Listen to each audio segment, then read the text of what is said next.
بسم اللہ الرحمن الرحیم۔ السلام علیکم، امید کرتے ہیں آپ سب خیریت سے ہوں گے۔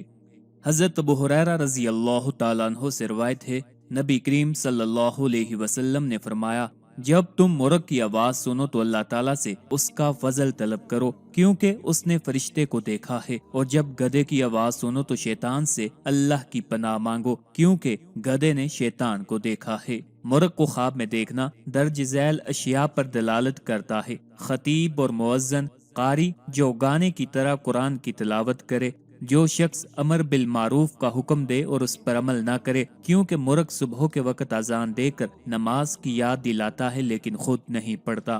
بہت نکاح کرنے والے مرد کی بھی کبھی کبھی مرغ کو خواب میں دیکھنے کی تعبیر دی جاتی ہے، اور کبھی مرغ کی تعبیر ایسے شخص سے کی جاتی ہے جو بانسری بجاتا ہو اور عورتوں کے پاس آتا جاتا ہو۔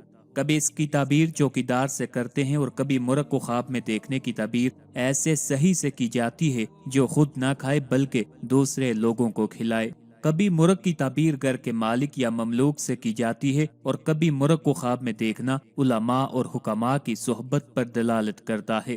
حضرت امام ابن سیرین رحمۃ اللہ علیہ نے فرمایا ہے کہ اگر کوئی دیکھے کہ اس کے پاس مرغ کا انڈا ہے تو دلیل ہے کہ اس کے ہاں فرزند پیدا ہوگا۔ حضرت ابراہیم کرمانی رحمۃ اللہ علیہ نے فرمایا ہے، اگر کوئی دیکھے کہ مرغ خواب دیکھنے والے سے باتیں کرتا ہے تو دلیل ہے کہ اس کا کام بلند ہوگا، اور اگر دیکھے کہ مرغ اس کے ہاتھ میں مر گیا ہے تو دلیل ہے کہ غمناک ہوگا اور اسے کوئی تکلیف پہنچے گی، اور اگر کوئی دیکھے کہ اس نے مرغ کی پشت پر بوجھ رکھا ہوا ہے تو دلیل ہے اس شخص سے جو اس مرغ کی طرف منسوب ہے اس کو نقصان پہنچے گا۔ حضرت اسماعیل نابلسی رحمت اللہ علیہ فرماتے ہیں کہ مرغ کی دلالت گھر کے دروازے اور گھر کی کشادگی پر بھی ہوتی ہے، اسی طرح خواب میں مرغا دیکھنا غلام پر بھی دلالت کرتا ہے۔ خواب میں مرغ بطور حبہ ملنا مملوک بیٹا پیدا ہونے کی طرف اشارہ ہے، اور بعض کی رائے ہے کہ اس کی دلالت غلام نسل کے جنگجو آدمی پر ہوتی ہے۔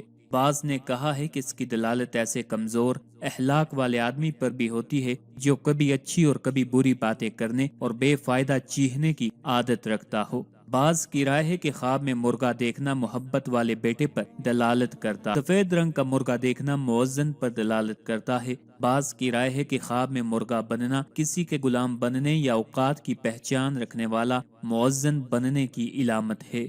کبھی مرغ کی دلالت خطیب، خوبصورت قرآن پڑھنے والے قاری پر بھی ہوتی ہے۔ کبھی مرغ کی دلالت ایسے آدمی پر ہوتی ہے جو دوسروں کو نیکی کا حکم دیتا ہے مگر خود نیک عمل نہیں کرتا، اس لیے کہ مرغ بھی اذان دیتا ہے مگر خود نماز نہیں پڑھتا۔ کبھی خواب میں مرغ دیکھنے کی دلالت کثیر النکاح یا دلال اور محافظ قسم کے آدمی پر بھی ہوتی ہے۔